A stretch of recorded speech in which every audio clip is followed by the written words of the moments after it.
ए ताती नंदनमा तहाँ दिलो दी। अरे की बताइयो बेटा, ओकरा की होलो, चल देखबै चल। की होलो रे बेटा? की होलो है ले सुन।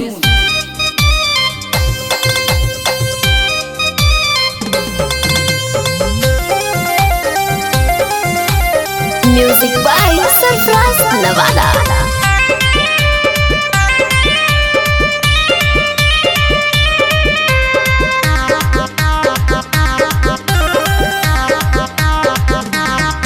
मैया फोन करी हमारा बोले लकाऊगे, मीठी मीठी बतिया के फंसे लकाऊगे।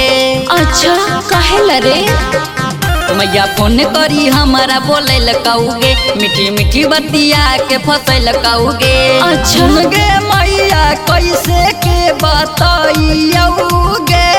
अगे मैया सुनने की कहई बेटा बोल। फलनी हमारा भूल गलो, जाके सजनमा में झूल गलो। फलनी हमारा भूल गलो, जाके सजनमा में झूल गलो गे। चुप रहो बेटा।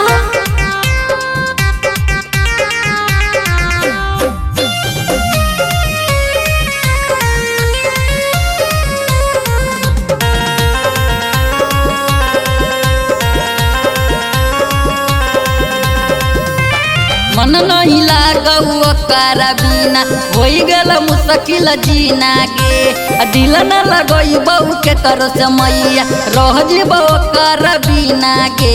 अरे बेटा ऐसे नहीं बोल। मन नहीं लागऊ ओकरा बिना, होई गल मुश्किल जीना गे। दिल न लगई बहू के कर से मैया, रह जेबो ओकरा बिना गे। पढ़ल लिखल सभे छोड़ैला कहूगे गे मैया, केकरा मुँह देखैबोगे फिर से नाम लिखबैबोगे। ठीक हो, पटना में नाम लिखाई देबो। फलनी हमारा भूल गेलो, जाके सजनमा में झूल गेलो। फलनी हमारा भूल गेलो, जाके सजनमा में झूल गेलो गे। अरे चुप रह बेटा। मैया गोलू भैया साइचो बतैल कौगे, शिवा पांडे से शादी रचल कौगे। अरे तो की होलै तोरो कर देबो। मैया गोलू भैया साइचो बतैल कौगे, शिवा पांडे से शादी रचल कौगे। नंदनवा के दिलवा तोरी देला कौगे। चुप रह बेटा, ओकरो से निमन लइकी लइबो।